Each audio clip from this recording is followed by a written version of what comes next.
welcome to Inferior Gaming, where the second phase of the boss is just cheating. I'm Alan. I'm Caitlin. And what you been playing since last time, Caitlin? Most the same. I've been plugging away at some Animal Crossing and making some good progress on Trails in the Sky, first chapter. That's like, that's the name of it, right? I'm like, yes, it's that's not the whole name. Trails in the Sky, first chapter. Right. It's not Although like it is divided into chapters, but confusing. I am on chapter 2. I think I'm about halfway done chapter 2, which I think puts you about half done the game because it's 4 chapters in the prologue. So. Oh wow! So you're really in there. Okay. Yeah. I have this dream, probably unrealistic dream, of finishing Trails, starting Metaphor ReFantazio, finishing Metaphor ReFantazio before January 15, when the Animal Crossing update hits. Wow. So goals. Okay. So that's a month and a half to play 2 longish, well, one is longish and one is long, JRPGs. Yeah. Is it gonna happen? That you've never played before, so you don't know how to optimize. Yeah. Yes, I've never played before, and it's, December tomorrow, and so this is my last weekend without plans this year. You're right, yeah. That too. So. No problem. Yeah. You're like, okay, so you're in Animal Crossing. When the update comes, are you going to start over? Or are you gonna... No. This is in preparation for it? Well, I'm just playing right now. I just enjoy playing. Okay. But if you out there are thinking about restarting your Animal Crossing island for the update, you gotta start it at least 2 weeks before the update. You gotta restart because you're not gonna get the new stuff until you get your island to 3 stars. Oh. Presumably. Because Cappen's not going to be there, because he doesn't show up until you get to 3 stars. Okay. So restarting day of, not the best plan. So you can't do stuff like reshaping the island or crafting or anything like that? Okay, you can do crafting right away, but you cannot reshape the island right away. Okay. That's a 3 stars. Certain things, a lot unlocks when you get to 3 stars. 3 stars is when credits roll, and then afterwards the game is like, here you go, here's everything, do it. Here's all your stuff. Yeah. Okay. Go nuts. You know how to play the game now. Yeah. Yeah. And like if you don't time travel, it takes a while to get to 3 stars. And then all this other stuff that's going to be part of the update just comes in after credits roll. That's what we're assuming. Presumably? We don't know if it's because the new hotel thing does look like it's going to work very similarly to the paid DLC that the game has. And the paid DLC you can do as soon as the airport opens. As it is on an island, you don't unlock the character of Kappen until you hit 3 stars. And the people running the hotel are Kappen's family, and they're out on the pier where Kappen is. It seems like it's going to be behind the 3 stars. Okay. Anyways, I've talked about Animal Crossing way too much. Well, and I'm going to talk about it more later. Yeah. It's kind of similar. Like I've played the Dark Souls games and Elden Ring and stuff like that. This is a weird comparison maybe. But when you buy their DLC, they just don't tell you how to access it. Like sometimes you'll buy DLC and it's just there in the start menu and you're like, just play the DLC. Just boom, you bought it. Just go do it. Elden Ring, they're like, good fucking luck. Like you don't know what requirements. Like you got to look this shit up on the internet, or I do anyway. Like you got to look up all the requirements, who to talk to, when to talk to them. And it's almost always late game stuff. So it's weird. I think, to like my Western sensibilities of like, I paid for a thing, so I should just have it. And Japanese developers are like, you must earn this. Like when I do get to the DLC, I'm like, I achieved getting into the DLC. Like it feels kind of good. I don't know. So maybe it works for me. I don't know. I can't think of a specific example, but I do think I have played a game where you just sort of stumble into the DLC. That's I kind guess of if you fun don't too. know it's DLC, that's Right. doable anywhere. It was probably like Mass Effect 2 the first time I played it because I was not aware that the version that I'd bought came with all the DLC. Oh, already preloaded and stuff. Yeah. Yeah. So I was just like, la la la la la. Those games are really good about if all that's installed and you just start the game and play it, they're real good about all that stuff just being in the middle. You just stumble into it like you do all your other quests. It's actually excellent the way that they do that. And the worst way to do it, I think, is to beat the game, buy the DLC, and then go back because it just feels off in the Yeah. story. You know what I mean? But yeah. Especially the way that they did it back in like 2015-ish and around there. Because it would always be like, here's one DLC, and then a couple months later, here's another DLC. Right. And then a couple months later, here's another one. And they were all like harder than the game. Because, you know, you'd leveled up. Yeah, they obviously. want the power level. Right. Yeah. But because it had been months, I don't remember what I'm doing. Yeah. How do I shoot this? How do I... I mean, nothing is quite as bad as going back to Expedition 33 after a couple months and being like, oh no, it's gone. I don't have it anymore. That's a totally different, that's a skills issue, right? Yeah. Yeah. Some things you just like, I don't remember how to pull up my fucking powers. I don't even know. Yep. Sometimes you're just hitting all the buttons on the remote and then something bad happens and you're like, oh. Yeah. Okay. And then you try to look up somewhere online where it'll just tell you what, like, just the buttons. What are the buttons? But nobody thinks you're that dumb. Yeah. Anyways, you haven't said what you're playing. Yeah, it's actually a little bit related, I guess. I don't know. Because I was playing right. The Avatar Pandora game, and it's like I was having a problem before of how do I do these quests? There's no like the quests are there, but I was like, how do I know where to go or who to talk to or you know, like what? And I figured out that you have to kind of like look at the map and you know, you sign up for the quest, you like say, you know, like guide me to the quest, but it's not going to show you like in the game how to get there. You're just in a jungle, so it's a very confusing space, you know. And you can't like, I don't know, I can't orienteer by okay, the sun's over here, so that's east and west, whatever, because there's like a giant fucking planet in the sky. Like the sky is weird is what I mean. Right. And it's a rainforest, so I don't know, like, am I pointed north? So I'm just constantly looking at the map and kind of orienteering. Okay, I need to get over there. And then once you get close enough, then you can see, okay, I need to, like a beacon shows up basically in on your regular gameplay screen, and then you can follow the beacon, and that's pretty easy. So I'm doing quests. I did like 5 or 6 quests. I'm getting rewards. I'm like, okay, I'm getting it. I'm upgrading the character. I'm getting some better weapons, some better armor, and I get into a situation where they're like, you need to go and get something from you need to hunt this creature, this big monster by yourself. And you go to do it, but when you get there, like the area is all like polluted and stuff. And so like if you did kill the creature, it kind of like wouldn't count, quote unquote, because it's like so corrupted that you need to use it to build something. And it's too messed up to use it to build. So you need to get rid of the pollution first, which means that the humans that are in the area all need to die. And you need to like close down their mining operation or whatever the fuck they're doing. Anyway, it's me versus like 20 guys in mechs and stuff, and like this game is like a version of the Far Cry games, which I've never played before, and so maybe I just don't know how to play this game. But it's like Ubisoft, so I'm like, okay, well, I'll just do Assassin's Creed shit.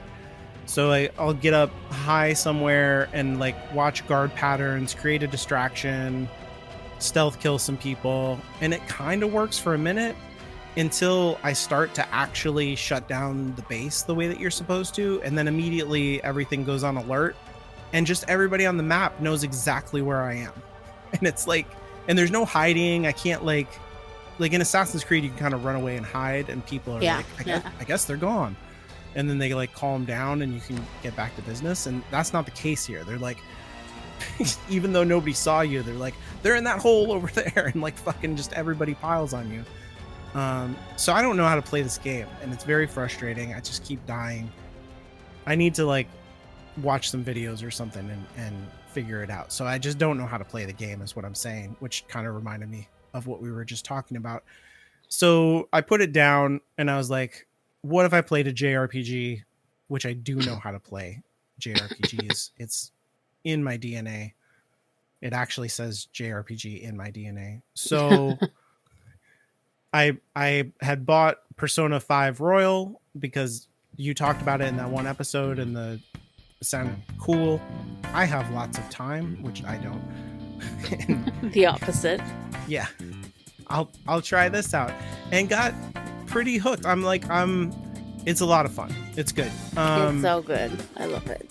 I've never really played deep into the Persona games. I got a little bit into the early steps of Persona 3, but I never even like really did any battles or anything in that game. And this one, I've got 4 people in my party now. So I've got a girl, a cat, a himbo, and the main character. Not a cat, right? Yeah. Not a cat. Yeah, and the main character, who's a little bit. What did you name the main character? I just named them the same thing that I name every boy character. If they're like, you have to give them a name. Every character has the same name, which is a name that I lifted from the Wheel of Time books a million years ago. Who's a grouchy old man in the hometown of the heroes named Sen Bui. So I just name everybody Sen because I love Sen. My sister does that too. Like she names, if she ever has to name like a female character, she has one name that she uses. Yeah. Which is from a fantasy movie, actually. Oh. What's the movie? It's from Willow. She names them Allura. Oh, okay. Yeah. Allura Denon, yeah. But I don't do that. I'm always... This is so stupid, especially with Persona. I'm always just like, what is his canon name? Yeah, and somebody will give me something. I'll be like, right, I'll name him that. Let's go. But anyway, yeah, so I have all the characters. It seems like they're gearing up to fight the boss. Infiltrated the castle, and we're making our way towards him. So I don't know how many hours I've put into it, but I've been playing it a lot. Good music. It's so stylish. Lots of fun. It lets me dress up the characters, which I immediately started doing, which is good. I have no memory of that being a thing in this game. Yeah, I've got the not cat dressed up in a Technicolor afro.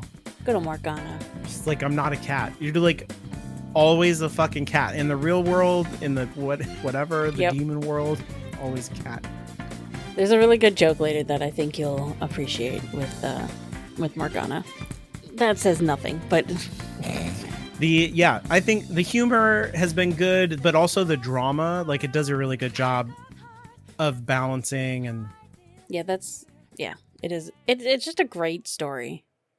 Yeah, so this will be, like in a week or two. It's going to be Christmas, Caitlin, obviously. Because we record these right before they come out. Minutes before. Can you imagine? Minutes. That's how good we are.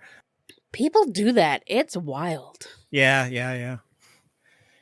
So we're going to take a break after this one and maybe come back with our thoughts of our year of gaming 2025 and some of our favorite moments and games that we played, but otherwise we'll take a little break and come back in 2026. We're calling this the end of season 1 and that the start of season 2, but even saying that sounds too serious for our silly little podcast. Yeah. But yeah, taking planned breaks means you don't burn out on things. Hopefully. And that you're eager to get back to it. Right. And also we need some time to ruminate on ideas. Yeah. Yeah, so I wanted to go out on a little bit of a, I don't know, high note or a party note or a celebration. An on theme note, because Yeah, we're in the festive season now. right.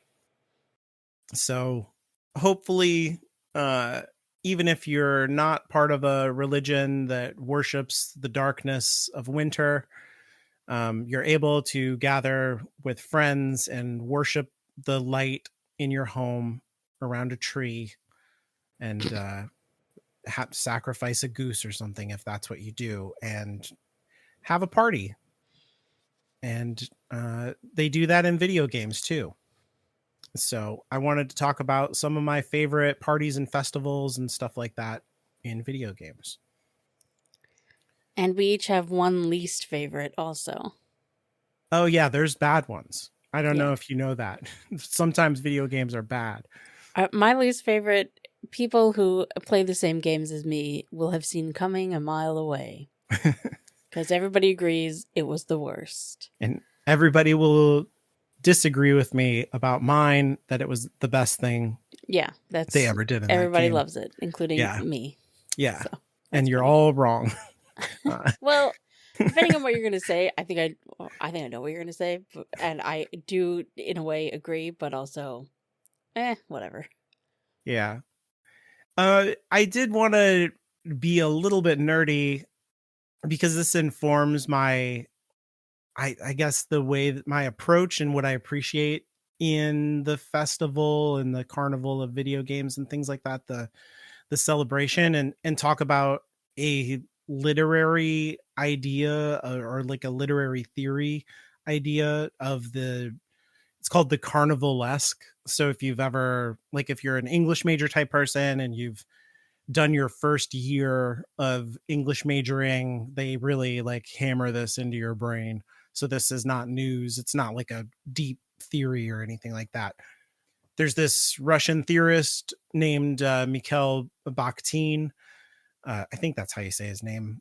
Back in like the late 1800s, he had this idea of the carnivalesque, and just the basic premise of his theory is that a carnival in its nature, both in literature and in real life, breaks down normal hierarchies in our society and gives us like some psychic relief from always having to have like a boss or be in a family, or we are part of the church and we're good and then there's the evil people over here. It just blurs all the lines around all that stuff and lets us play the opposite roles where like children are the parents, or like we get to dress up like the ghouls and ghosts instead of being the saints and things like that.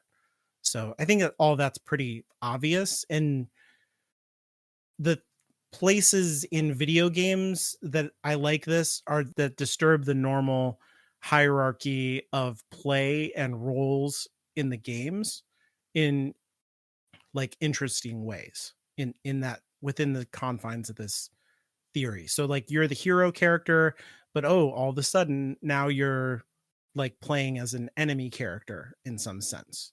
So it's kind of like inverted things, if that makes sense. Okay, I didn't go that way in my festivals because you That's didn't give me okay. that spiel until just now. Yeah. So it's just like a thing that I like about it. But I also just like the festival, just like in real life, Right. kind of a thing. I don't know if there's like a deep, like Christmas, for example. I don't know that there's like, what's the deep inversion of hierarchy here? I guess it's that a baby is the king of the world, right? Like that's a weird Well, the way you also idea. said something about like children being the parents, and Mm-hmm. especially if you have young kids, they're probably going to be the ones getting up that day first and making sure everybody else gets up. And It's true. Yeah, when that's I was right. a kid in my house, we had to put on coffee before we were allowed to wake up the That's adults. funny. I should have thought of that. Yeah. I've had years where my youngest daughter has come into our bedroom at like 3 a.m. She did this one time. I think my wife literally screamed, and she like stood over the bed and she was like, "It's Christmas." And we were like, "Holy shit." We thought we were about to get murdered or something. So, yeah. But so that works.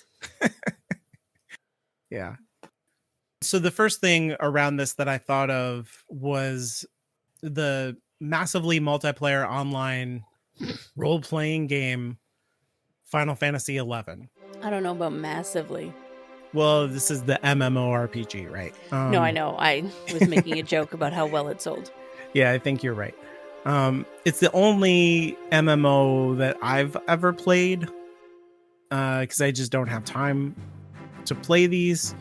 I didn't really have time back when it came out, but I love Final Fantasy so much I didn't want to be left out. So I played FF11. I actually beat that game, like the basic story, and then have never gone back to it. It's still around though. It still exists. So there are enough people to make it profitable for them to keep the servers up. But like all MMOs, this isn't like unique to them. And it's, they built it to be a World of Warcraft type. It's just like Final Fantasy skins on World of Warcraft style gameplay. They didn't really innovate in that space. They just tried to like make one of those. And I think World of Warcraft also does this. So whatever real world style festivals are happening, there's like a spring festival, summer, a harvest, and a winter. But the one that I went through and I really, really enjoyed this was the Harvest Festival, which happens in October, November. So when you play this game, it's like every MMO, there's like hubs where the people are, main cities. And so I was in my main city, and everybody has like a Moogle who lives in their house, and they tell you like the news that's happening. Right, yeah. You talk to your Moogle and they're like, "Kupo, it's the Harvest Festival." And they tell you like you can do all kinds of little quests all around the town and then out in the places where the monsters are. And you can get special costumes and items and weapons and stuff like that are on theme with like Halloween and stuff like that, basically. And one of the cool ones that you could do, or I thought it was cool, is you can craft, or I guess you could just buy candy. And then there's like in the town, there's these special NPCs who look like monsters out in the field, but they're just walking around. So it's like people in costume. Right. And then you walk up to them and you give them candy. And then when you give them the treat, it transforms your character into one of the monsters that's out in the field. And so now you have a costume on and you look like a monster, which usually you never see monsters in the like safe space of the cities and stuff like that. Right. So it's like a cool time of year where you walk around and you just see like oh my god, there's like the flan and the bombs are like in the town. It's kind of weird, but fun. And that is kind of what I was saying, like it inverts the gameplay paradigm a little bit. Like, oh, there's monsters everywhere now. Yeah, and you can get like special mounts and stuff like that, and you like make your chocobo look like a creepy monster, or like it's on fire or whatever, and compare your Halloween drip with your friends online and stuff, or all like dress up together.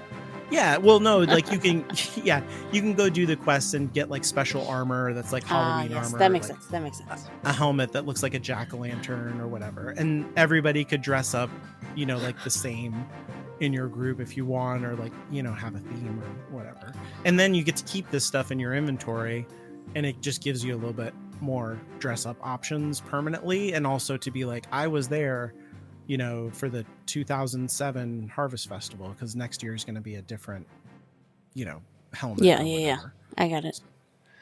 So, I really enjoyed that though, because there's something about like just playing the regular video games where there's no acknowledgement of the passage of time in the real world. Like it doesn't it's Christmas time, but the game doesn't care about that. It's like whatever is happening in the game is happening, and to play that game and be like, oh, the Final Fantasy story is happening, but at the same time my sword is a candy cane now. You know what I mean? Like, it was, I don't Yep. know.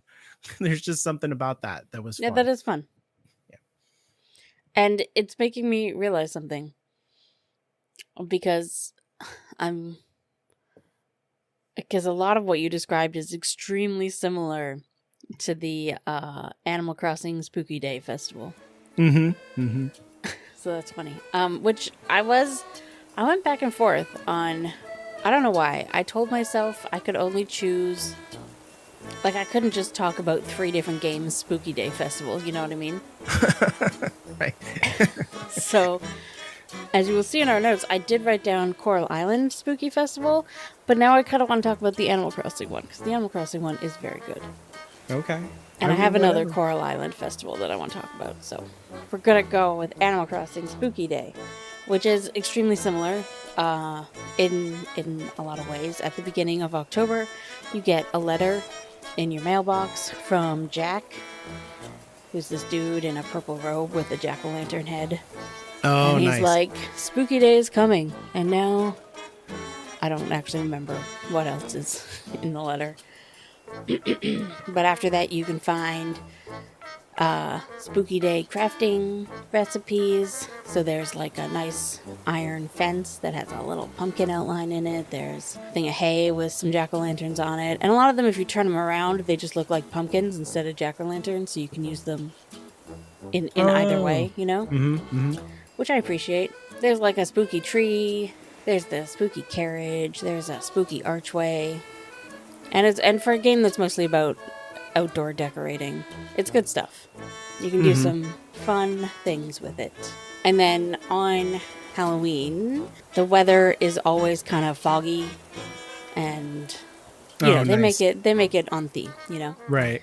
And then I think it's 6.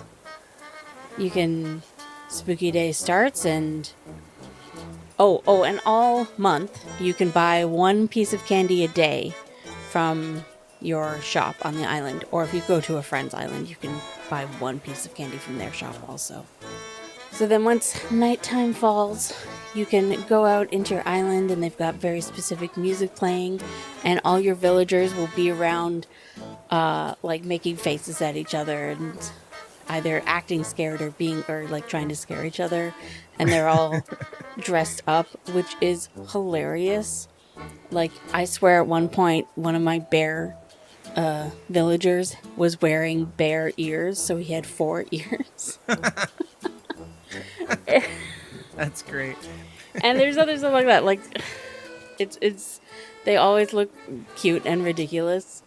And then if you talk to one of them, they'll be like, give me a piece of candy from the candy that you've been collecting all month.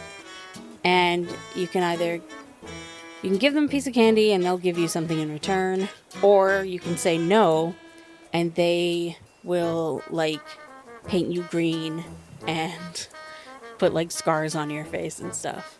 Oh, so yeah, like a trick or treat. Yeah. So that's great. And then Jack is there on the island that evening, and if you collect up a bunch of different lollipops and candies for him, he will give you rewards too. There's not like an eating mechanic in the game, right? Like, you can't there just is. eat. Oh, you can eat candy and lollipops. You can eat and candy. Stuff? Does it do anything for you? Yes, it makes it okay. Sorry, so like I didn't mean to derail you. No. So like if you eat some food of any kind, it doesn't matter which, if you normally if you have a shovel in your hand and you try to action the shovel near a tree, it'll just hit the tree. But if you've eaten something, you can unplant the tree, dig up the tree. Oh, okay. Or you've got some rocks on your island, and normally if you hit them, they'll like spit out iron and clay and, you know, supplies that you need. But if you eat something and you hit them, you'll break them. Interesting. And then they'll respawn somewhere else. Huh. It's like Popeye with spinach, but you did candy, so. Well, it That's can be fun. anything, like, because fruit grows on your island, Right. coconuts, that sort of thing. Anything you can eat, and some things, if you eat, they'll give you like 10 of those actions or whatever. Mm-hmm. So yeah, uh that I think that's my favorite Animal Crossing festival. Mm-hmm. I'm trying to think. There's like the bug off and the fishing contest. I forget what they're called. Those are fun when a lot of friends are playing and you get like 8 people on an island, which is always a disaster, but it's fun. And then you can all catch bugs and together and see who gets the most and that sort of thing, and that can be fun. But just you playing by yourself, I think the Spooky Festival is my favorite. It sounds like a lot of fun to have the characters dress up that Yeah, you, yeah, yeah. yeah, And that you know eventually on you your get island. Jack's outfit, so you two can just be wearing the purple robe and the jack o' lantern head, so you look just like Jack. That's pretty good. But there is also like all the costumes that the animals, your villagers are wearing. You can buy that stuff, so you too can be wearing bear ears and cat ears and blah blah blah blah blah. A lot of those games, especially that game, acknowledges the passage of time in the real world. It's fundamental to the gameplay. So it's great Yeah, that it acknowledges the different festivals that we have in the real world. yeah. Like So we had Turkey Day this week, which is when a turkey comes to your island and teaches you to cook. that's And at good. one point, he has some dialogue where he's like, "Look, some places in the world eat some wild things on this day." I forget or something like that. And it's just like, we don't want to talk about that. Yeah, yeah, yeah. My next party is probably like the most well-known thing in this game, called Dishonored. It is the best level, I think, in the game. It's the most fun to do. There's many, many different ways to do it. Dishonored is a first person action role playing game where there are guns in the world, but the main thing that you're doing is like sword fighting, and you have weird reality warping powers. So there's a lot of stealth in the game, or you can play it stealthy. There's a lot of the design principles in it are trying to accommodate player expression, and there's a lot of like consequences for the way that you do everything. So there's a lot of like acknowledgement of your style of play and emergent consequences for everything that you do. It feels like the game makers have accommodated or like thought of, what if somebody did this, and there's always like things happening based on those choices that you could make throughout the world. The world is like pretty dark. I'm just saying all this for kind of your benefit, I guess. Because I I don't think know you've played of this. Dishonored. It's Okay. first person, right? Yeah, it's a first person game for Yeah. sure. It's the only way to do it. And it's pretty loopy, like, because there's like a teleportation mechanic, so it's Mhm. really jarring Oh, in yeah, first no, I would person. not like that. Yeah. They do a good job of like where you want to go, like you're able to target exactly where you're going to pop out, and you have full control over, the teleportation and everything. But yeah, it can be a little disorienting. The sword fighting is also a little disorienting because the camera kind of jerks all over the place. But the world, and this is significant to this particular level, is like very here's the rich people and here's the poor people. Like there's a sharp divide among the classes, and you were part of the aristocracy. You were like the spy master slash bodyguard to the empress, and the first thing that happens in the game is the empress is assassinated and you are framed for that murder. Yes, And that so I knew. I've yeah, watched some streams. it's pretty cool. And you're like infamous within Right, the yes. space. You can't go anywhere, like guards immediately recognize you. And then among the common people, there's like a plague that's happening. Right, yep, And yep, yep. This sounds yeah, familiar. and they turn into zombies if they get the plague, and you can affect how the much best kind of plague. right, yeah, the zombie plague is happening, and you can affect how much that's spreading or not spreading based on your choices throughout the game. So this level is about a party that the aristocracy is throwing, and it's a classic like uh, masked ball situation where everybody is going to be in costume and you don't know who anybody is. So you're able to get into this party because you wear a mask and nobody can recognize that you are the infamous killer of the Empress. And so you get to walk around, in front of the guards and stuff without anybody harassing you because you have a mask on, which is like a cool inversion of how the game usually plays, where you just like avoid guards at all costs. And to get there, you start off in the slums, and this place is like protected by really, really high walls and lots of guards because they don't want the zombies getting in, which again just like underlines the class difference that's happening here and stuff. And the mission is to get in there, and you have to kill it's called the Lady Boyle's party, and you have to kill the Lady Boyle, except there's 3 Lady Boyles who live here, and the game randomizes which one it is. So if you played it before, that doesn't really help you to figure out who it is you're supposed to kill. And you can, like I said, you can go in here and be all stealthy, or you can go in here loud and just you could murder everybody in the place, and like boom, you accomplish the thing. But the more fun thing to do, I think, is all of these, you have to like hunt around the house and like read diaries and stuff and figure out who among these people is the real Lady Boyle that you're looking for, and who are her 2 sisters. And then there's always an option to do things in a non-violent quote unquote way where you don't kill people, non-chaos, like you lower the chaos level in the game, and that affects the zombie plague and stuff. And the non-violent solution to this one is like really fucked up. Like usually the non-violent thing in the game is like an inversion of, or like it's like you're dealing justice usually to the aristocrats in the game. So like for example, there'll be like a guy who owns the mining operation, and you make it so that he is like a slave in the mines at the end, if you see what I'm saying. Right, yes, yes. So in all the solutions that sort of stuff like that. is my favorite thing in video games. It's the best. Where you get like actual justice.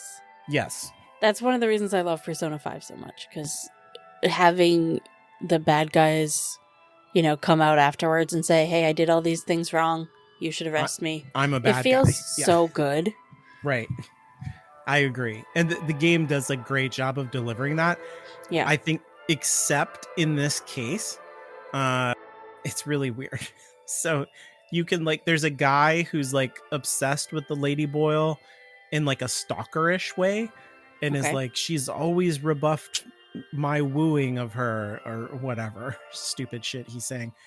And then you can like trick her into going into her basement, which has like a waterway access to it, and he's like on a boat, and you can like tie her up, and he'll be like, I'll take her to my country manor, and she'll never be in the city again, and she'll learn to love me one day. And like that's yeah, it's really, really fucked up. Like I don't kind of care how whatever terrible thing she did, there seems to be no justice there. But it's almost like I don't know, again, like the carnival-esque inversion of the game, almost like it's inverting your ability to walk around with the guards and everything, and it inverts justice as well. I don't know how you would deliver justice. Usually I just kill her, and I kill that guy also almost every time, because that seems fair. A terrible person. Yeah. I like to kill him on his boat and send the boat away. I don't know why. It doesn't do anything, but it feels right to me. But yeah, it's a lot of fun to figure out who the real one is. There's like a timer to the whole thing, so you have a limited amount of time before the guards get suspicious. Yeah, you just have to kind of solve the little mystery and get her alone so that you can accomplish the assassination. Interesting. So when you first brought up this topic for today, I feel like there was a little bit of like good luck, Caitlin, because you don't play MMOs. When you told me it, and I was like, no, this is easy. I play cozy games. They've all got festivals All the time. all the time. Except so that was the only thing I thought of was cozy game festivals. But you talking about this has reminded me of like the Winter Palace party in Dragon Age Inquisition. Oh yeah. Yeah. And I do enjoy how there's like the 4 different ways the politics could turn out. I forgot about that. Oh my god. 4 is the only like a deep memory you've stirred up. Yeah, and if you play it with there's a really great mod to play it with where instead of just bringing your 3 party members, you can bring everyone. So all your people are standing around in their places at the party. Like you still only have your 4 party members who'll do like the fighting and stuff with you, but having literally everyone there that you can talk to and get their thoughts and feelings about everything is the best. Yeah, that's a lot of fun. But I'm not talking about that one. Okay. Because I just didn't put it on my list and I don't have room for it, okay? Yeah, so I am going to talk about Coral Island now, which is a great cozy game, very inspired by Stardew Valley, but done by a team, I think in Indonesia. So it has a lot of Indonesian like folklore and stuff in it, which is a lot of fun, and it feels very tropical. Although they give you all 4 seasons, but not the same way that Stardew Valley or that type of game does. Sure. That's the one where you clean up the ocean, right? Like that was your it's so good. favorite thing. Yeah. This game does have a very big like environmental message in it. Like there's an oil spill you got to clean up, and in general cleaning trash from the ocean. But also one of the festivals is a tree planting festival where you go off to one of the local, I think it's like a mountain, let's say, and you can see that like you can see all the trees have just been decimated on it. And you start kind of in one area and you spend the day doing like there's fun little games to do where you gotta clear some dirt, blah blah blah, and then you plant some trees. And it's great. It's a lot of fun. Like it's a well-designed festival. I think all of Coral Island's festivals are very well designed. There's always a lot of fun stuff to do. The cow racing in the animal festival, amazing. The chicken staring contest, amazing. That sounds great. I love all of Coral Island's festivals. They're great. But I really like the tree planting one because if you do it over a couple years, you do different areas and you can see the trees you planted from the previous year have grown. Oh, that's cool. And eventually after the 3rd year, you're done. And it's a different festival after that. Or it's like the same festival, but it presents itself differently. Sure. And you actually like replant these trees and you can see that there's a difference that you've made. That's really cool. Yeah. So and you're like rebuilding the environment. Yeah, that's amazing. Yes. And that is just extremely rare in these games where things change year over year. That very rarely happens, I find. And it's just great. It feels good. It's a fun festival and you replant a bunch of trees and it's very in theme with the game's themes of environmentalism. And a lot of these games are about, to some degree at least, reconnecting with nature. But I think Coral Island really takes that theme to a new level and does a good job with it. And it's just good gameplay. Like I've said about how I love clearing the ocean. It's a great time. It could be very tedious, but I really like it. I don't know. Yeah, that's cool. Yeah. To acknowledge your gameplay too, I think is a really like have the world change state in some way is always really satisfying. And when you finally get to a bit where you do sort of the last thing in cleaning up the ocean, and because like there's an oil spill, but it's also kind of like there's like a supernatural element to it where there's like oil tendrils wrapped around things and that kind of thing. So when you clear them all, there's this really great moment in game and it feels really good. And then like the whole town gathers on the beach and they all run into the water. It's great. Like a ending. Yeah. That's almost like a festival itself, almost. Yeah. Yeah. Yeah. So A highly celebration. recommend Coral Island, and I really hope it gets on the Switch one day because it is a travesty that they had a bunch of issues with their publisher, and so it's never been put on the Switch, and it would do very good there, I think. Oh, weird. Yeah, because I think that is on the Xbox. I think I Yeah, saw it. it's basically everywhere but the Switch. Yeah, that's weird. It usually feels the other way around. It's like, oh, you can play it on the Switch, but not on the Xbox. It's like, well, fuck.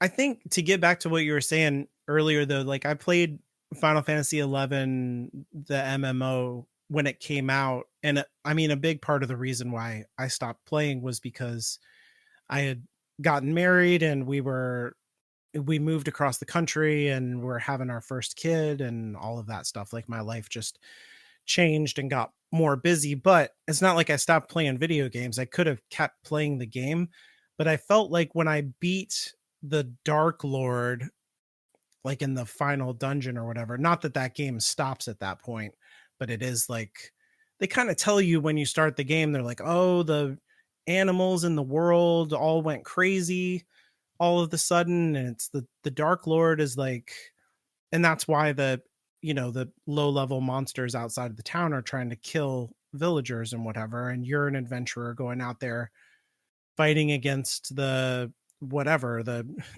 like the rabbits have gone crazy and they're killing, that's literally a thing, are trying to kill the villagers, whatever. And it's like, okay, Those darn rabbits. yeah, so like I killed the Dark Lord and I come back to the town, but the rabbits are still trying to kill everyone. And it, to a degree, like nothing changed in the world. You know what I mean? Like Yeah. I got the cool sword and armor and everything from killing the Dark Lord, and I look different, like so that everybody in the world, like the other players who play the game would be like, "Oh, that guy beat the Dark One." But nothing in the world changed, if that makes sense. Like it doesn't feel like anything, I affected anything.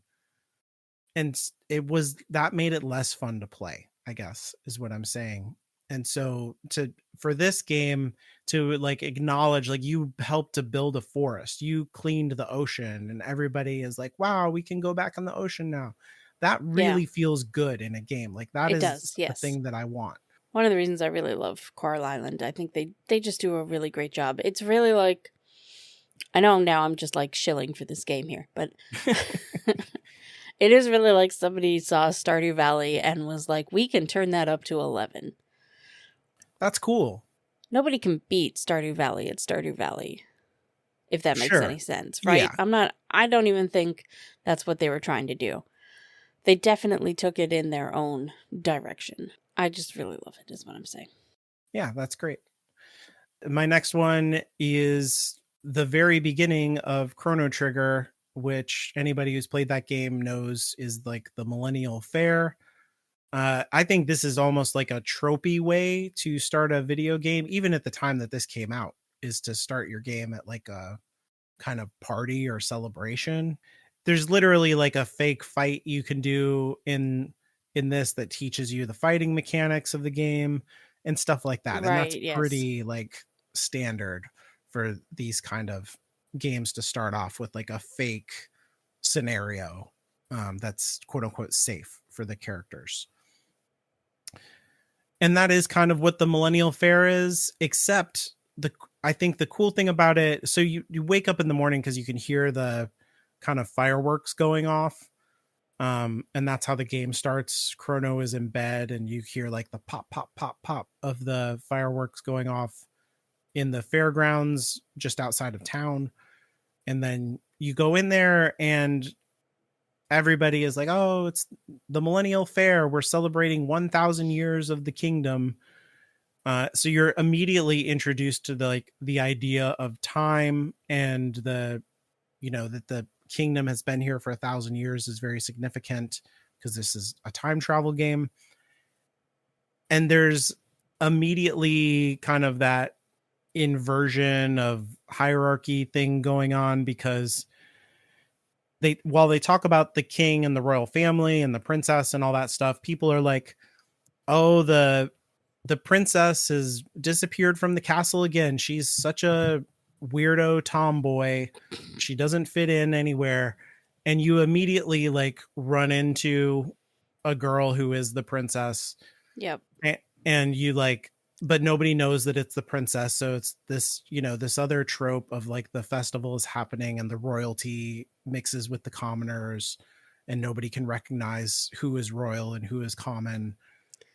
And You know, you I kind of snorted, but like that's my favorite thing in a Oh, it's fantasy great. story. Yeah, I love that stuff. Like hidden princess. I Give love me it. that. Yeah, Yeah. forever. I love it. Yeah. And it does this immediately. Like you literally run into her and you both fall down and Of course. yeah, she drops her royal pendant and you pick it up and then she immediately runs away so you can't give it back to her.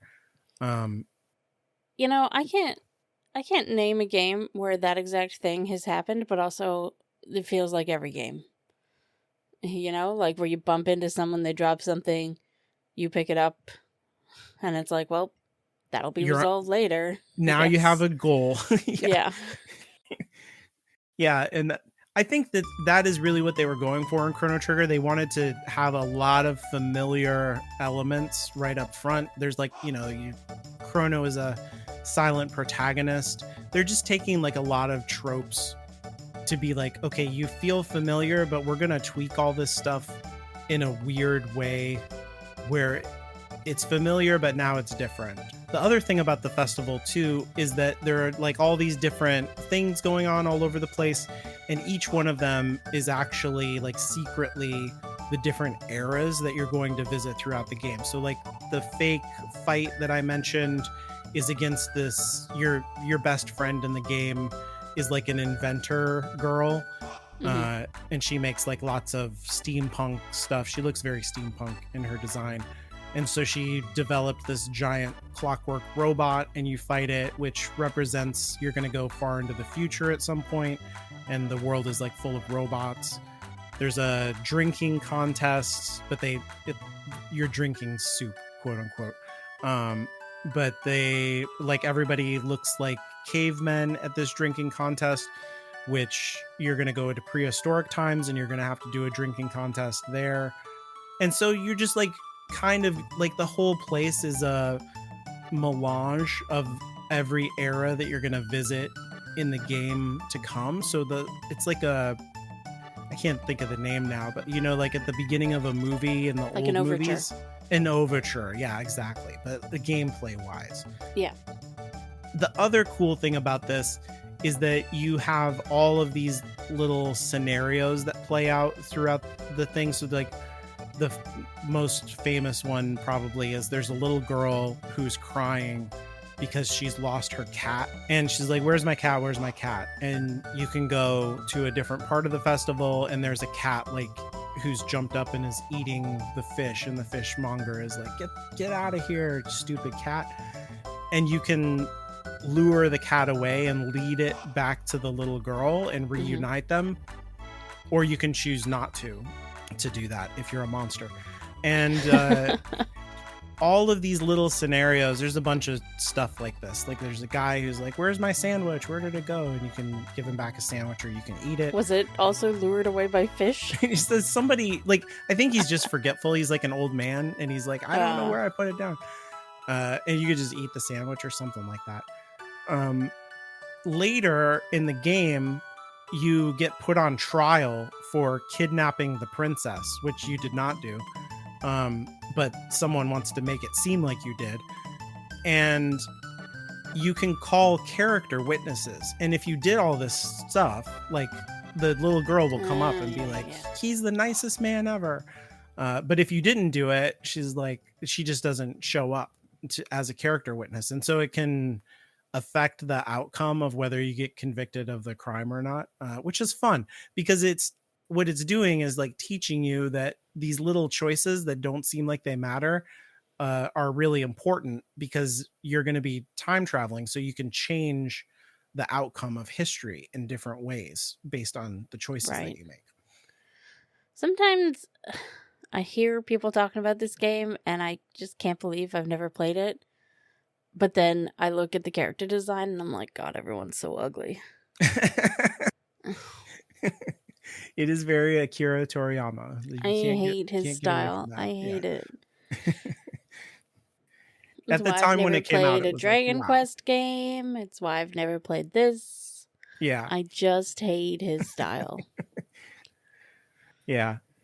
So I don't know. That festival, I think, is just like the whole game in miniature, and it's kind of amazing. Yeah, it sounds good. My next one is a wedding.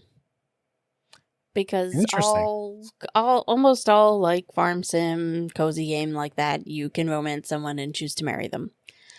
But I went with the wedding in Wildflowers, one of my faves, because it is actually different depending on who you marry, which I know, crazy, right? But yeah, like in Stardew, and I mentioned Stardew a lot because it's like the standard, I guess, that Sure, every yeah. other game gets compared to, right? Like every wedding is exactly the same, no matter who you're marrying. That's what I would expect. Is Yeah. just the whoever groom or bride to be different. So for you to be like, obviously, I was like, is that obvious? I don't know. Yeah, so in Wildflowers, it is different. Well, like I think the wedding itself, like the actual, say vows, blah blah blah, is probably pretty much the same. But afterwards, you can go around and talk to everybody, and they all have opinions on who you have married. Oh, that's fun. And it is especially hilarious if you marry the cult leader. I've never done it, but a friend of mine just married him, but after the plot was resolved. So after everyone knows that you and some of the other townies are witches, and well, I don't want to ruin things for the plot just in case people play it, but after everything comes out and then you marry him, and she was like, yeah, that was so much fun. Because my friend who's playing it right now is like just going through everybody. She gets married, she gets divorced, she marries somebody new. Oh wait, so you can do that? That's interesting. Apparently I've never done that. Okay. I always marry the werewolf, obviously. Okay. Is that because it's fun, or you like that character, or? Oh, I just like him. Yeah, he's great. Okay. Because he's not introduced until a good way into the story, and before him I was thinking about the doctor, Amira, I think her name is. She's my favorite of the regular townies, but then you're introduced to all these like supernatural people, and you can only romance one of them. I was like, I'm not going to marry a human when there's a werewolf, right? Sure. What are you talking about? Anybody can marry a human. Exactly. I'm playing a video game. That's very funny. So is the cult leader like the antagonist of the game or something? Is this like... I don't want to ruin who the antagonist is. It's a mystery. Okay. I just don't know why it's such a... I mean, to choose to marry a cult leader is a perverse choice. Yeah, so I can understand that. But the very idea that they even put him as a romance option in the game is hilarious. Okay. Because the whole time he's preaching against witches. He hates them. Okay, so that's fun. I do kind of like that. And back to like why I actually like it. I just like that you can talk to everybody and get different opinions on who you married depending on who you married. Yeah. That's good. Like hugely different than every other game that I've ever gotten married in. Where people are just universally like, good job. Yeah. People exactly. Like, I can't believe you've made this mistake. Your life is ruined. Or even just like, yeah, I can see you two together. That makes sense. Or like whatever. Just having any sort of opinion at all is fun. And Wildflowers is voice acted.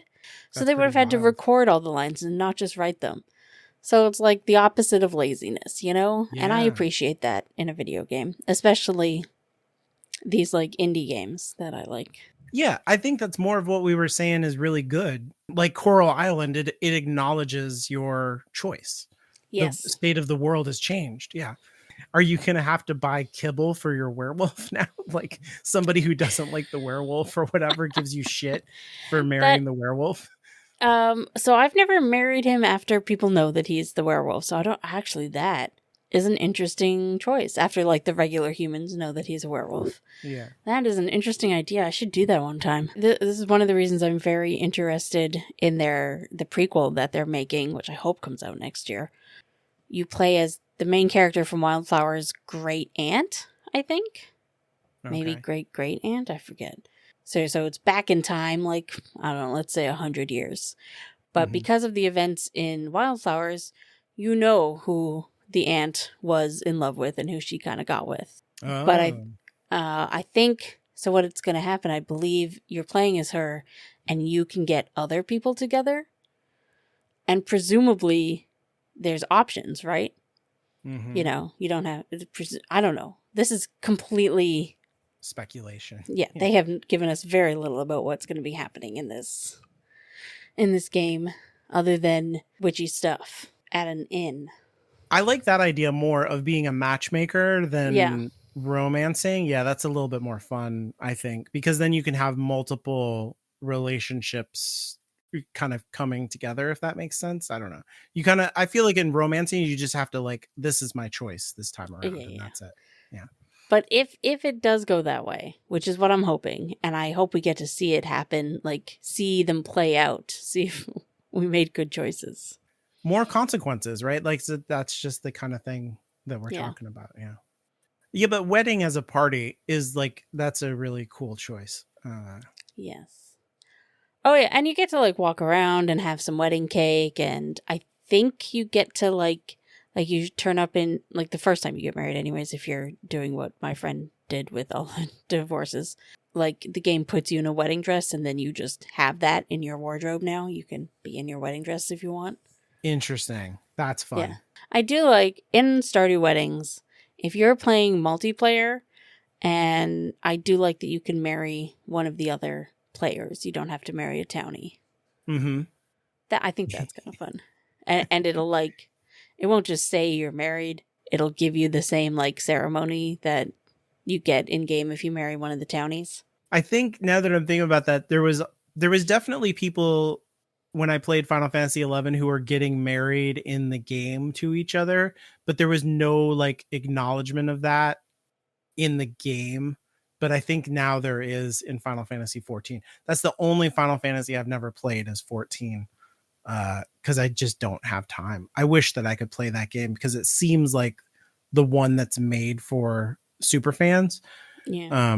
But I just don't have time. But yeah, I think you can actually get married to people in that game. My sister played it for years and she really liked it. But it's cool that, yeah, if there's marrying and romancing mechanics and the game is sort of about that you can do that with other players is a lot of fun. Yeah, it's fun. Anyways, Wildflowers is my favorite that I've done. I actually haven't gotten to a wedding in Coral Island. Yeah, I've walked. You talk about Wildflowers so much, and I've eyed that game, and I was like, this sounds really interesting. It's on sale a lot, and you can get it pretty cheap. Yeah, and just for you, eventually your best friend in the game starts selling clothes, and then you unlock all these outfits that you can change into. Oh yeah, they're better. Your hair when the hair person gets into town, the hair person, the salon. Yeah, maybe one day it's possible. My final pick here before I take a swerve and ruin the podcast by complaining about things is the Junon military parade in the remake series, so Final Fantasy VII. Oh, in the remake, okay. Yeah. So Junon is the other major city on the same continent as Midgar. The thing about it, right, is that it has a giant cannon. It's like as big as a skyscraper attached to the town. Yeah. That place. So like you see it and you're like, what the fuck is that? That's pretty weird. So the whole town is like a military industrial complex situation, right? Like the town is built around militarism. So in Midgar at this point in the story, the president of Shinra has died, and because he was killed by Sephiroth, and then his son has inherited the role of being the CEO of Shinra, which seems weird, but makes sense if you think of the whole thing as like feudalism. Rufus Shinra is now the leader of the Shinra Corporation, and to inaugurate his CEO-ship, kingship, whatever you want to call it, he has a military parade in Junon. So you can infiltrate, or you don't have a choice. You have to infiltrate this parade as soldiers of the Shinra army in order to like pursue Sephiroth. Is that capital soldier or just regular soldier? Just a regular, and that's part of the point, is like you're a military parade, you're just a regular soldier in the marching configuration, and you have to like do marching mini games in order to not be conspicuous. You need to blend in as like a regular soldier. That's your goal. So what I like about this whole thing with the idea of like the carnival and the festival is like it's a parade, so like the whole city shuts down, all of the shops are closed for this event. You can go back later and the shops are open, and you like everything is a little bit different in Junon, before and after the parade and during it. But like regular life has come to a stop, just like in all other festivals. But this festival is like a fascist kind of celebration, and so a lot of the regular people are pissed off who live in Junon, because like all these Midgar people have come and taken over their town, so they don't like that. And in the remake, there's tension between Junon and Midgar, because Junon used to be an independent like republic, and they got conquered by Midgar, and so there's a lot of resentment towards the Shinra Corporation anyway. And the regular people who live it's a similar situation to Midgar. They live underneath the regular town. They're like fisher people. They subsist on fishing, and the whole fishing situation is getting ruined by the Mako reactors. And so there's even more resentment around that too.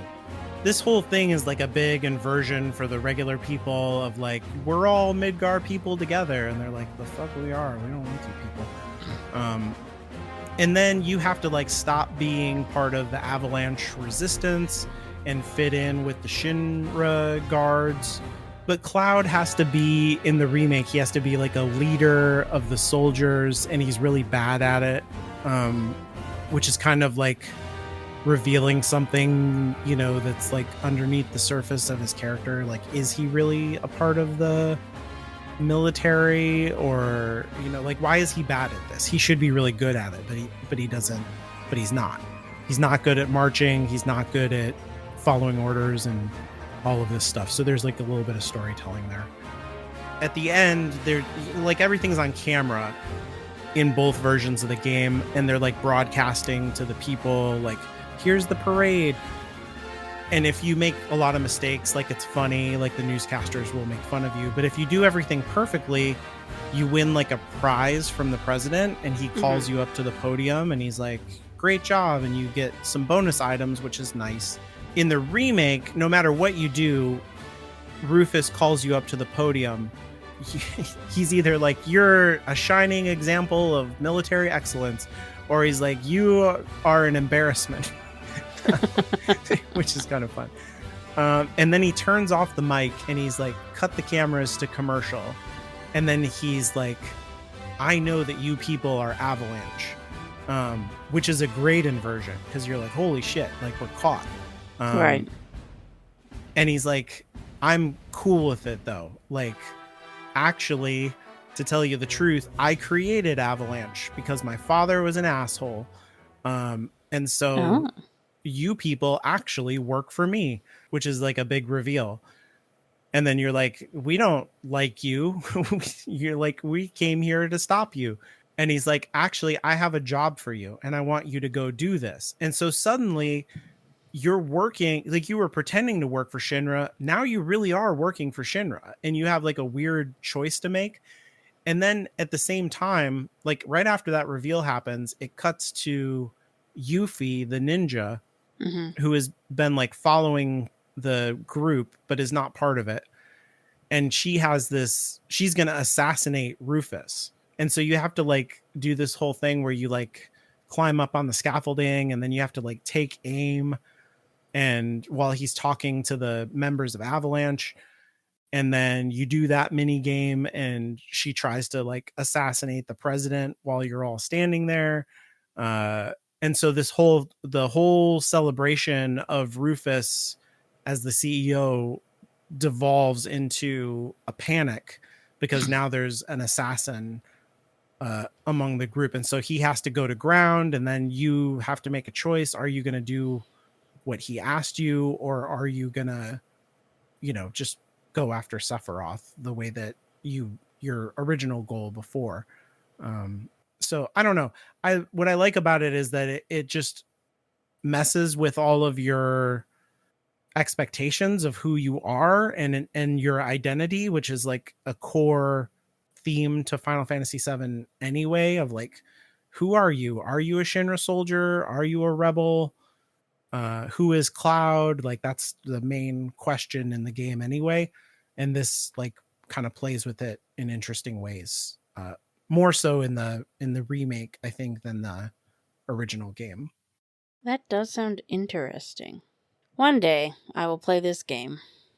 There was, if you remember in the first remake, you go to the Honeybee Inn thing you're like, obviously I do remember that. Yeah. Where you're cross-dressing and you have to do like a rhythm game thing. Yep, I remember the rhythm game. My worst nightmare. Yeah, so this whole sequence is that same rhythm game, but you're like marching and doing drill team stuff. Yeah. It was really hard. I failed it miserably the first time. I was like, oh my God. Because I did so bad in the Honeybee thing when it started. I was like, no, not this. It's my greatest enemy, not rhythm. See, but like rhythm is my greatest enemy. I am the white person stereotype. I have negative rhythm. Yeah. I have nothing. It's so bad. I don't clap at concerts. Like when everyone's clapping on beat, I don't. Because it's embarrassing how bad I am at staying on beat. Anyways, what I mostly do in those is make a hard save and reload it 10 million times until I fucking get it. Yeah. It's nice that you don't have to get it and that the game just is like, you're terrible. No, it doesn't matter. I reload. I will get it. I don't care that you can move on and it's funny. I will do it. Especially if there's an achievement.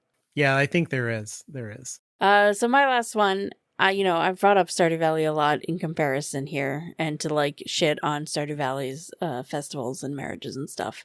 But obviously, Stardew Valley does have one of the best ones with the Moonlight Jellies.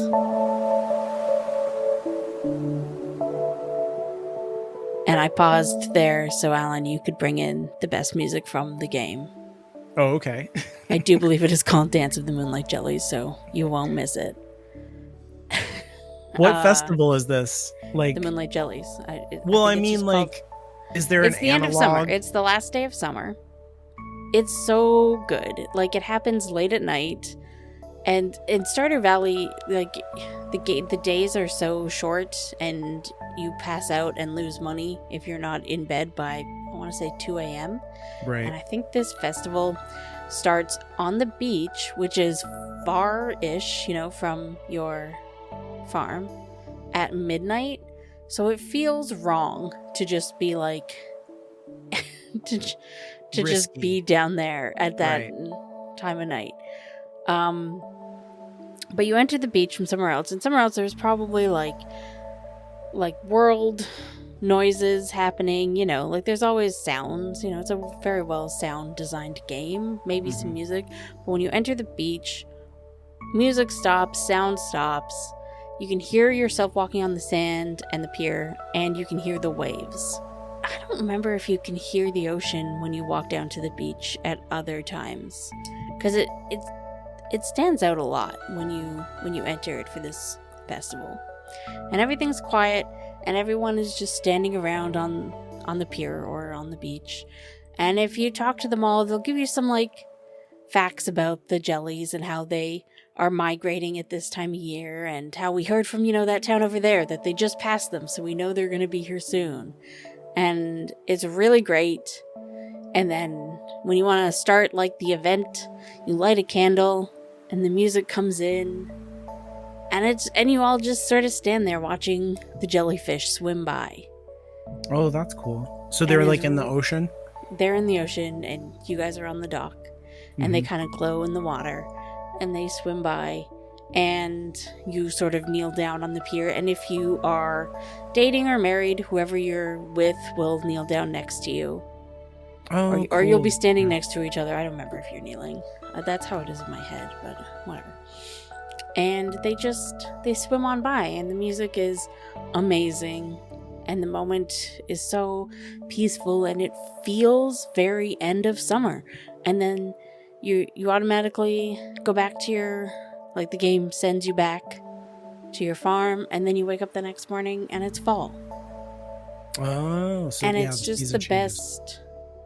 It's just the best sort of season ender transition that the game has. It's just beautiful. I love it.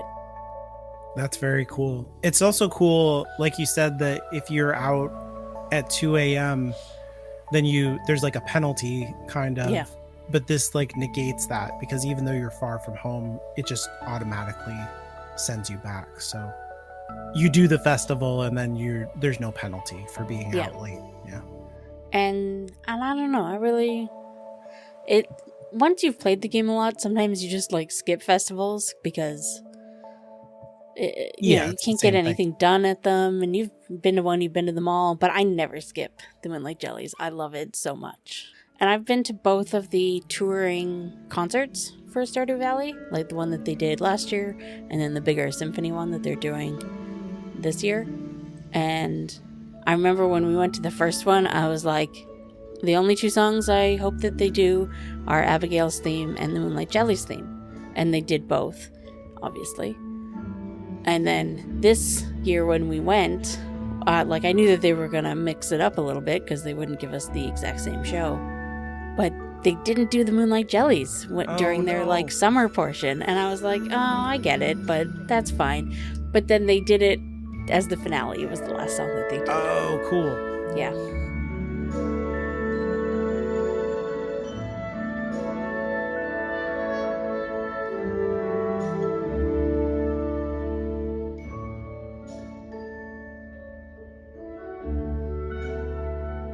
So they must know that it's the best song too. Yeah, everyone agrees. Everyone agrees. I am not standing out here. I am very normal. That's great. Yeah. Well, cool. I guess, like I said, I'm going to take a left turn and ruin the podcast now. Oh, I'm excited to talk about my hated festival too, so don't even worry about it. This is going to be the best part. Okay. The real party is complaining. Exactly.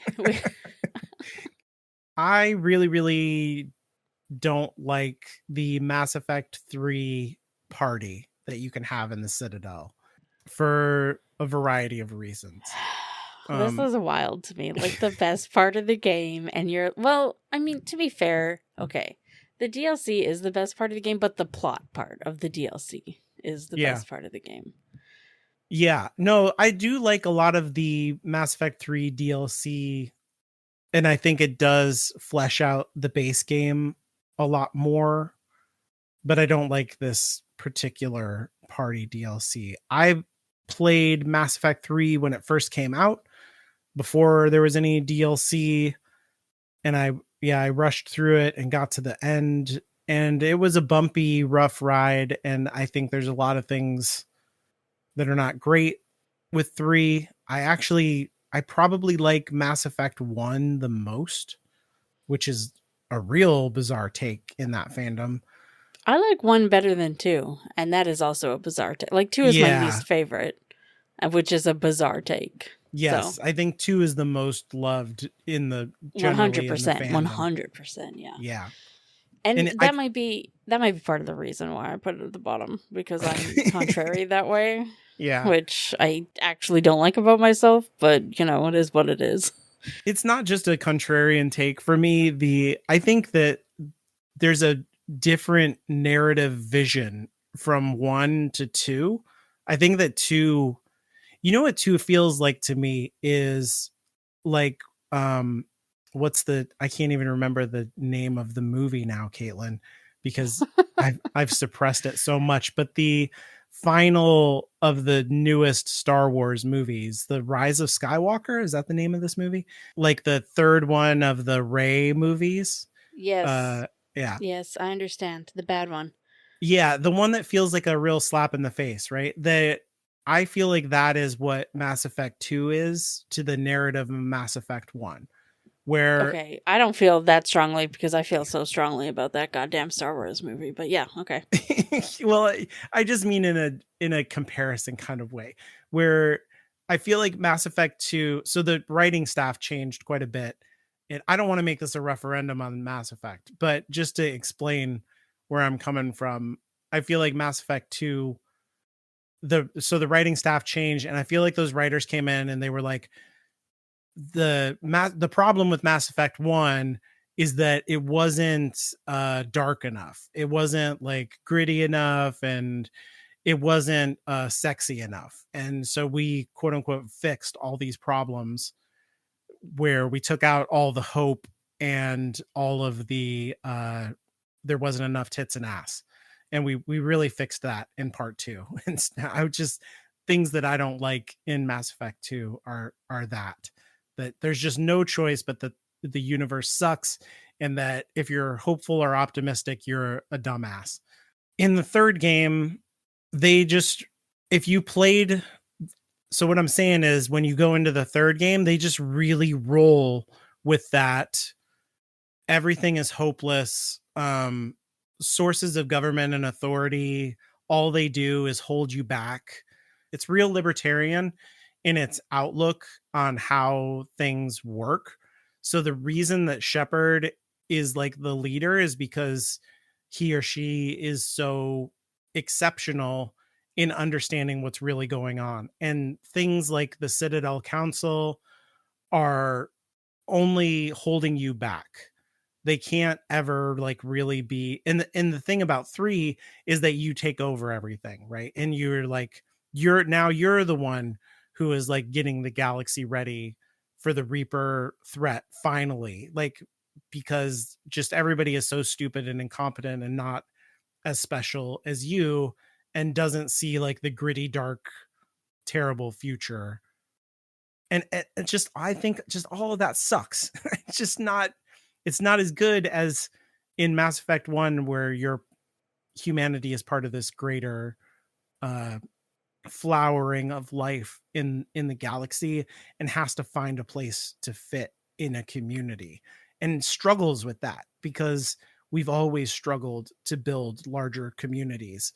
But it is a thing that we are capable of if we rise above, some of our baser animal natures, if that makes sense.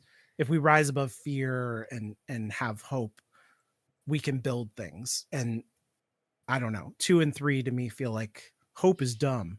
Actually, being strong is the best. And to that end, they they just eschewed all of your relationships, and were like, so there's no acknowledgement of all of your, there's no partying, there's no, it's just grimdark all the way down in 3 in the base Yeah. game. Yeah. And the fans hated that. They were like, this game sucks, it's bad. There was massive amounts of complaints, and as a capitulation to that, they built the party DLC, and they were like, oh, here's all your besties, and you get to have a party and you get to have fun with them. And to me, it sticks out narratively really, really hard, and does not fit in with this arc that I don't agree with, and I think is like poor storytelling. Like, it's anti-artistic storytelling. Like, I don't like the libertarian overtone of Mass Effect 3, but this feels like a bad narrative patch to it, if that makes sense. And then to me makes it even more shitty in a way. And rolls against the sense of urgency that is in the game, although there's nothing urgent about it because like the gameplay wise getting ready I for mean, that's the thing things all like doesn't video matter. games, Yeah, yeah, struggle yeah. with. It's a problem anyway. But I just think the party doesn't fit into their own narrative in a shitty way and is not a great party anyway. It's I don't know. It's weird and I don't like it. Basically. I wish they would commit harder to the bad thing they're doing, I guess is what I'm like. If you're going to do the thing, just do it and don't have this thing that really doesn't fit into the thing that you're doing anyway. I've never really thought about it as libertarian before, but I do see what you're saying. And that, yeah. There's like almost no choice, kind of, if you're going to tell a singular hero narrative. Like if you're going to be the big hero of the story, there's a little bit of that's just a libertarian idea that you're exceptional and you're different. You're just built that way. You're just different. But I don't think that that's what Mass Effect 1 is doing. Like you happen to stumble across a piece of knowledge that nobody else has and you bring that to the community and the community is skeptical of you because they're like, you humans don't fit in, you know? And I feel like by the end of that game, you can make a choice to be like, we were always valuable to the community. Like you can choose to save the council and be like, you know, we always had something to bring and I just happened to be the one who brought it. And that's not libertarian. It's like you get to weave humanity into the fabric of the galactic government in a really interesting, hopeful way that's different from a lot of sci-fi. And then they just kind of threw that in the garbage in the second one in a way that I hate. Like that game plays better if you kill the council is kind of what I'm saying. Like if you kill the council in the first game, the second game makes way more sense. Yeah, that's fair. Especially I hate that if you make Space Dad the councilman, the game just throws that out and is like, no, it's the other guy. It's the other guy. Yeah. Anderson is Space Dad. I don't remember the other guy. Yeah. I hate that guy too. The one that you Like why the ambassador guy. Yeah. That pisses me off. Yeah. But I understand what you're saying about the party. It does feel like obviously it is just fan service and that whole DLC is. Yeah. But the party part really is like, what are we doing? Like, yeah, it's fun, not a great party. And I love it and I don't want to get rid of it at all, but it is very much like, why is this happening? It's weird too that it's on the Citadel. I think it should be on the Normandy. It absolutely should be on the Normandy. Yeah, if they change the whole Normandy into like a party thing, that I think that would be fun. To like just for this limited time, and we went to some other part of space where nobody can get us. The fact that it's on the Citadel is fucking weirdo shit. But it's even like in the like BioWare. A lot of the games, not all of them, but a lot of their games, especially the Mass Effect games, are structured so that you have the culmination, let's say, of whatever romance you're doing as you're on your way to the big final fight, or like the night before is what it's trying to say. Yeah. Yep. So why wouldn't they have the big party the night before, and then you can that would make sense. Yes, the sleeping together with with your romance person, and like that would make sense. That would make a lot more sense. A lot more sense. 100%. Yeah, it doesn't fit into the narrative very well. Like we were saying earlier, that actually a lot of the DLC does work if you have it just folded into the narrative as a yet another quest. That stuff works really, really well. This doesn't. It's obviously a reaction. And I'm not against fan service. I'm a little bit against anime fan service because that's a different thing. But I'm not against fan service. Like, be fans. It's fun. I'm here to have fun, whatever. But just as a storytelling mission, I think it's a real miss. And the actual party itself, I'm not against like the silliness that goes on, that like a lot of that stuff works. The relationship jokes and stuff are fine. But again, this party has like no narrative impact afterwards. Like there's no like deepening of relationships between rival characters in your group or anything like that. You know what I mean? Like it changes nothing afterwards, which would make more sense if it was placed the way that you're saying, like at the very end. Well, Right there's a before you bunch of get people into at the the mission. party who aren't on the ship. So At that point, like, yeah, you're right. Yeah. I get it, but yeah. And especially since they didn't plan for it while making the game, they couldn't, make all that work. Mm-hmm. I don't know. I understand what you're saying, but I still like that it's there. People love it.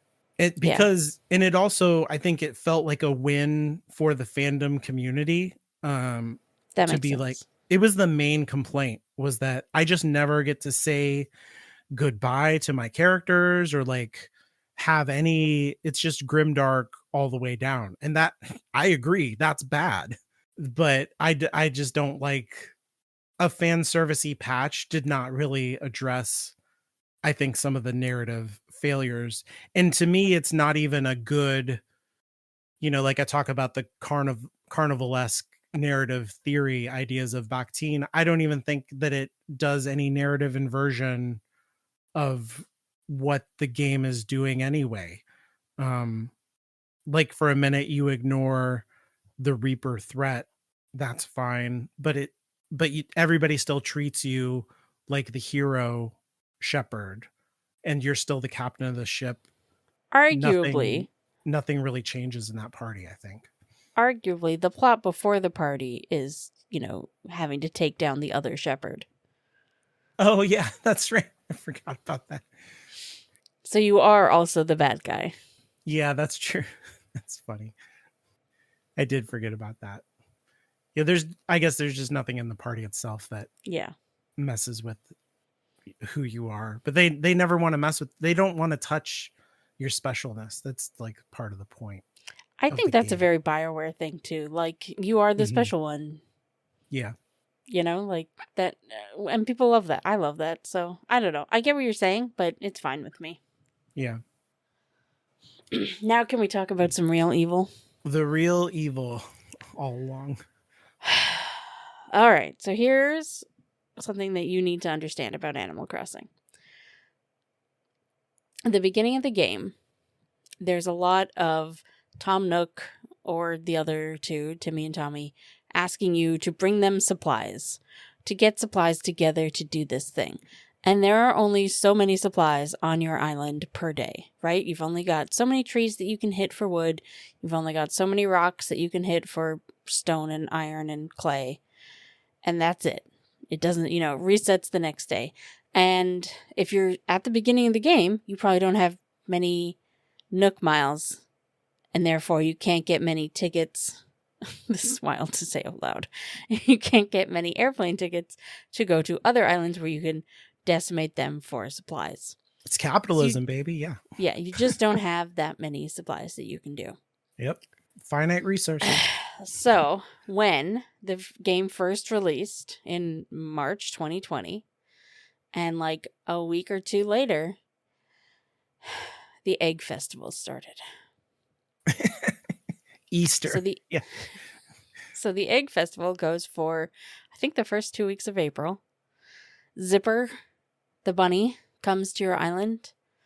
But is he really a bunny? Because he has a zipper on the back. Yeah, I don't like that. That's not, I don't like this. This is scary now. And when you're not near him, he stops being a happy bunny, and he just sort of slumps over and looks kind of depressed. But then when you walk near him, he perks up and is like, I'm a happy little bunny man. Anyway, Zipper comes to your island and he's just hanging about. Scariness. He's just, you just run into him. He's just there. I actually don't know if that is still the truth, but it was at the time. Mm-hmm. And now sometimes you start hitting rocks and eggs come out instead of iron and clay and rock that you need in order to in order to build things on your island. And you start hitting trees, and eggs come out instead of wood. And you start popping balloons, and eggs come out instead of free stuff. And you start fishing up fish, and you get eggs instead of fish. So resources are more scarce. Yeah. Yeah. Yeah. Just all your resources gone, basically.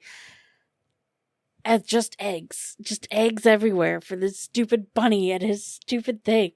And it was right at the beginning of the game. And so a lot of people were like against time traveling at the beginning, right? Because they didn't want to rush. They just wanted to play the game as it was meant, which is absolutely fair. You know, I didn't time travel for months. When I first started the game, because you wanted it to last. You wanted it to. Anyways. And so you just have all these fucking eggs and this creepy bunny guy who sometimes you would come out of your house or your tent or whatever because it was right at the beginning of the game and he would just be standing there waiting for you. It's like Five Nights at Freddy's crossover with Animal Crossing. Yeah. Weird bunny suit guy. What are the eggs for? Like the economy of the festival? You can craft like a bunny day fence, an egg fence that is fucking ugly. You can craft like a tree with some eggs hanging from it that is also ugly. Oh, I think I've seen that. Yeah. Yeah. I know what you're talking about. Ugly stuff. I don't think I like a single thing in the Bunny Day Festival crafting set. Can you dress up like the bunny the way that you could dress up like the Halloween guy? I don't think so. Yeah. I have this theory that all the festivals were supposed to be more like Bunny Day. Like Jack was supposed to be on your island all of October and pumpkins would be, I don't know, coming out of everything and that type of thing. But everybody hated Bunny Day so much and how it took over that they changed those plans.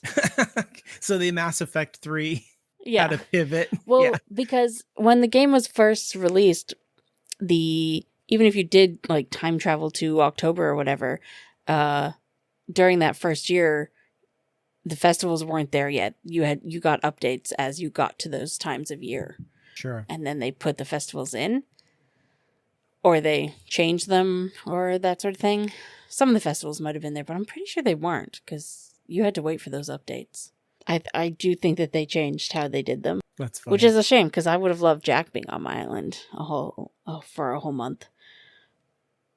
So is it still like this, or do you just skip it? Yeah. Bunny Day is still the same. I think they changed it so that it's less. You get less eggs now. But it's still 2 weeks of this. It's still Zipper on your island forever. It's still like the different balloons that go by, and like more balloons go by. So it's just balloon. Oh my God. Why? And everyone hates this, unlike my thing where everybody loves it. Oh yeah, everyone agrees. Zipper is evil. Bunny Day is wrong. But like nothing will ever compare to that first one, right? Where everybody was just beginning. At the very beginning of the pandemic, too. At the very beginning of the pandemic. Yeah. And you need so many supplies at the beginning of that game. And suddenly the game is just like, nope, no supplies for you. Only eggs. Only eggs for you. Nobody likes it. And it's like right before or right after Cherry Blossom Festival. Or the Cherry Blossom isn't a festival. It's just, I think, 2 weeks where all your trees are pink and there's cherry blossoms in the air. And that's so great. It's so cute. And you get really cute, like cherry blossom crafting recipes. And it's so well done. And I love cherry blossom time on the island. But not this shit. It just sucks that it's close to Zipper. Well, it just goes to show, like, just like in real life, in video games, sometimes the festival is bad. Sometimes you go to Thanksgiving and it's the worst experience ever, or a bad wedding or whatever. Can't count on a party always being good. Especially if you hire a guy in a bunny suit. But I do hope that everybody listening has a great holiday season. Try to end of the year type of thing. Yeah. Celebrate with people you love. Yeah, and then hopefully we'll be back in a week or two talking about our favorite games of the year. Yep. And maybe what we're looking forward to playing in 2026. Then we'll come back and be like, these are all the games that my sister bought for Christmas that I get to play now. I mean, you're not wrong. Yeah. That is my life. The other day I was listening to the Into the Ether podcast, and they were talking about a game called Demon School, and literally as I was listening to it, I thought to myself, Megan will listen to this and then she'll buy it. Nice. And later that day, Megan was like, I bought this game, and I was like, I know. I knew it. Yeah. But it's on Steam, so I was like, yeah, we really gotta like merge our Steam libraries, which is a thing you can do. Oh. And she was like, yeah, we gotta figure that out. Yeah. So hopefully everybody gets the games that they want for Christmas or can steal it from their sibling, and yep, it'll be fun. I actually already know, because my sister and I just talk about it. I know what she's getting me for Christmas because I specifically requested Animal Crossing New Leaf. Oh, okay. Yeah. Yeah. Because she has a DS or 3DS that I'm going to play it on when I get it. And I'm excited to expand my Animal Crossing horizons. I see what you did. But yeah, I hope everyone has a good December. Or whenever you're listening to this. If you're not listening to this in December, I hope it's terrible for you.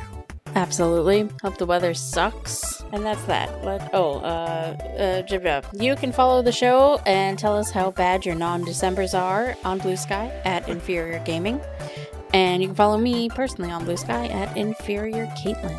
You can send your emails to inferiorgamingpod@gmail.com, or you can go to the contact page at hollowgroundmedia.com by scrolling down to the bottom and filling out the form.